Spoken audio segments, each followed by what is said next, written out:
మందించినప్పుడు అలా తీసుకోవాలి అంతేనవుదా అందుకోసమే వాళ్ళ పైసలు ఏడాడు ఇస్తున్నారు ఏం కదా అనేది ఎవరు పురపాలన కూడా వాళ్ళ పైసలు పట్టుకోవద్దన్న పోలీసు వాళ్ళకు కూడా చెప్పి ఎందుకంటే తినని ఎందుకంటే మనలే తింటారు కదా ఒక 1000 పర్సు పోయిందంటారు పర్సు లేవని చూపెడదు ఇవ్వదు ఆయనతో కేటీ రామారావు వచ్చిన ఆయన పర్సు కొట్టేసుకొని పోయి పర్సు ఏంది తెలంగాణ ఖజానాన్ని కొట్టేసుకొని పోయిండ్రు ఆ దొంగలు ఏం లేకుండా ఉడుచుకపోయారు ఆఖరికి ముసలోళ్ళ పింఛన్ పైసలు కూడా మింగిరు బడిపోరగాల బర్పాల పైసలు కూడా దొంగతనంగా దారి మళ్ళీ ఇచ్చారు ఇది కేసీఆర్ కుటుంబం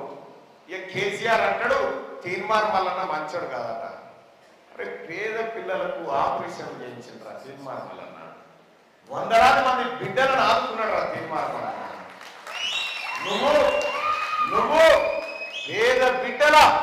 బలపాల పైసలు దొంగతనం చేస్తున్న దొంగవు నువ్వు కలవకుండా తారక రామారావు నువ్వు చెప్పేది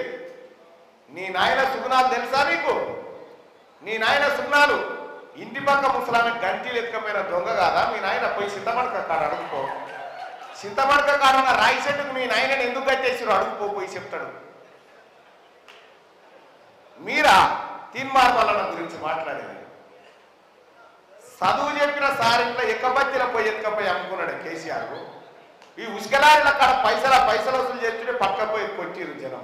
ఇది కేసీఆర్ కుటుంబం చరిత్ర మీరా మాట్లాడేది సోదరులారా ఎవరు గెలిచినా సరే అన్నట కానీ కేటీ రామారావుకు తీర్మానం గెలవద్దట ఎందుకంటే వాడికి వస్తే తత్తడు కాబట్టి వాడికి వస్తే తత్తడు పండగ తొక్కుతాడు కాబట్టి గెలవద్దట కేటీ రామారావు నువ్వు రాసి పెట్టుకో ఈ ప్రజల ఆశీర్వాదంతో ఈ పట్టభద్రుల ఆశీర్వాదంతో ఈ మహబూబాబాద్ గడ్డ పౌరుషంతో ఈ ప్రజలిచ్చే దీవెనార్థితో నీ తాతలు ముత్తాతలు కోరి వంట వచ్చినా ఈ తీర్మానం గెలుపు ఆపలేరని చెప్పి తెలియజేస్తున్నా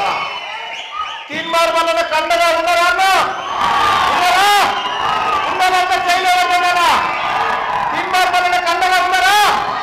అరే చూడరా రామ రామారావు చూడు ఈ ప్రజలు చెప్తున్నటువంటి మాట చూడు తీర్మానం మల్లన్న 2021లో ఓడిపోయినా అన్న ఒక్క రోజన్న ఖాళీగా ఉన్నదా అన్న